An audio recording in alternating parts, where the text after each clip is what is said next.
समाचार टाइम 24 और मैं हूं आपके साथ दीप्ति अग्निहोत्री। आपका स्वागत है हमारे खास प्रोग्राम यूपी स्पेशल में।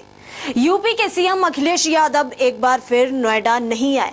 अखिलेश यादव ने लखनऊ में घर से बैठे बैठे वीडियो कॉन्फ्रेंसिंग के जरिए नोएडा और ग्रेटर नोएडा की परियोजनाओं का उद्घाटन किया। पहले ऐसा कहा गया था कि अखिलेश खुद नोएडा आकर metro flyover, underpass, cricket stadium समेत 27 परियोजनाओं का उद्घाटन करेंगे, लेकिन ऐसा नहीं हुआ।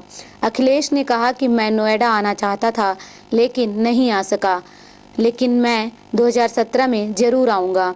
1985 में सीएम वीर बहादुर सिंह के नोएडा आने के बाद चुनाव हारने के बाद से ऐसा अंधविश्वास है कि यूपी का कोई भी सीएम अगर नोएडा आता है तो चुनाव हार जाता है। ऐसे में ये भी कयास लगाए जा रहे हैं कि अंधविश्वास के कारण यूपी के मुख्यमंत्री अखिलेश यादव नोएडा नहीं आए। मुलायम परिवार में घमासान जारी है। समाजवादी पार्टी के अध्यक्ष शिवपाल यादव एक बार फिर अपने विरोधियों को ठिकाने लगा रहे हैं, लेकिन इस बार उन्होंने अपने भतीजे अक्षय यादव के इलाके में डंका चलाया तो बगावत के हालात हो गए। रामगोपाल यादव के बेटे अक्षय फिरोजाबाद से लोकसभा सांसद हैं। हाल ही में शिवपाल यादव ने फिरोजाबाद से समाजवादी पार्टी का जिला अध्यक्ष बदल दिया।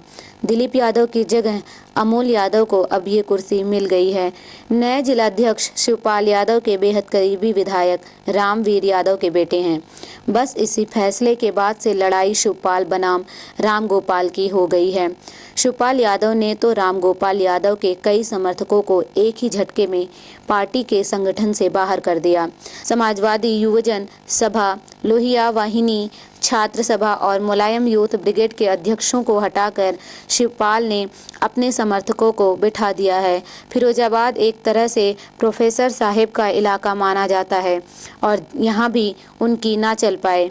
बस रामगोपाल के समर्थकों ने मीटिंग कर अखिलेश यादव समाजवादी फ्रंट नाम से एक नया मोर्चा बना लिया है।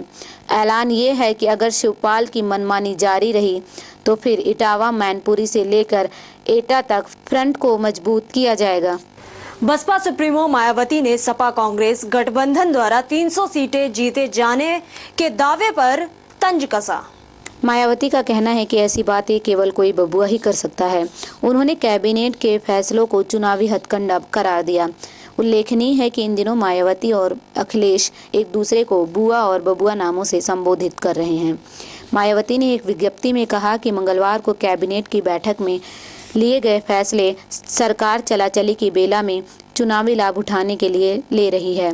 7वें वेतन आयोग की सिफारिशों को देर में उठाया गया कदम बताते हुए आरोप लगाया कि अब तक कर्मचारियों की मांगें पूरी नहीं कर उन पर लाठियां बरसाने वाली सरकार चुनावी स्वार्थों की पूर्ति करना चाहती है। उन्होंने कहा कि समाजवादी पार्टी के भ्रष्ट आचरण और जातिवादी चरित्र को जनता अच्छी तरह जानती है, इसीलिए चलाचली की बेला में आंख मूंद कर किए जा रहे फैसलों का सपा सरकार को कोई लाभ नहीं मिलेगा। भाजपा की प्रदेश महिला मोर्चा अध्यक्ष स्वाति सिंह सियासत में भले ही नई हो, लेकिन महिला सम्मेलन में उन्होंने बड़े ही सदे हुए अंदाज में अखिलेश और मायावती पर हमला बोला। बुलंदशहर कांड को लेकर जहां अखिलेश सरकार की नीयत पर सवाल खड़ा किया, वहीं मायावती को डॉक्टर अंबेडकर व काशीराम के सपनों को ठगने वाला करार दिया। दावा किया कि आधी आबादी नोटबंदी में मोदी के साथ खड़ी है। बुधवार को बागपत बाईपास स्थित केशव माधव गार्डन में आयोजित महिला सम्मेलन में स्वाति सिंह विरोधियों पर जमकर बरसी। कहा कि अखिलेश यादव अपने पूरे कार्यकाल में भी ट्रेनी मुख्यमंत्री की हैसियत से आगे नहीं बढ़ पाए। पूरे प्रदेश में महिलाओं से छेड़छाड़, दुष्कर्म, लूटपाट और हत्या की रिकॉर्ड घटनाएं हुई हैं और अखिलेश सरकार परिवारवाद में लगी रही।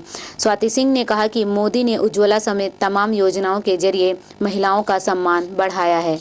बुलंदशहर गैंगरेप केस में सुप्रीम कोर्ट ने उत्तर प्रदेश के कैबिनेट मंत्री आजम खां के माफीनामे को मंजूर कर लिया है। इसके साथ ही शीर्ष अदालत ने आजम को इस तरह की बयानबाजी न करने की हिदायत देने के साथ ही पीड़ित पक्ष से बिना शर्त के माफी मांगने को कहा है। सुप्रीम कोर्ट से यूपी के मंत्री आजम खान को राहत मिली। आजम खान ने सुप्रीम कोर्ट से बिना शर्त माफी मांगी और सुप्रीम कोर्ट ने उनकी माफी मंजूर कर ली है। कोर्ट ने कहा कि कोई नेता अभिव्यक्ति की आज़ादी के नाम पर ऐसा कोई भी विवादित बयान ना दे, यह एक बहस का विषय है। कोर्ट ने इस तरह के मामलों को लेकर बयानबाजी में लक्ष्मण रेखा तय करने के लिए आगे मामले की सुनवाई करेगा। सुप्रीम कोर्ट ने उक्त मामलों के बहस में मदद के लिए एजी को आग्रह किया है। अब इस मामले की अगली सुनवाई 18 फरवरी को होगी। अब वक्त तो चला है छोटे से ब्रेक का। ब्रेक के बाद भी खबरों का सिलसिला जारी है। देखते रहिए समाचार टाइम 24।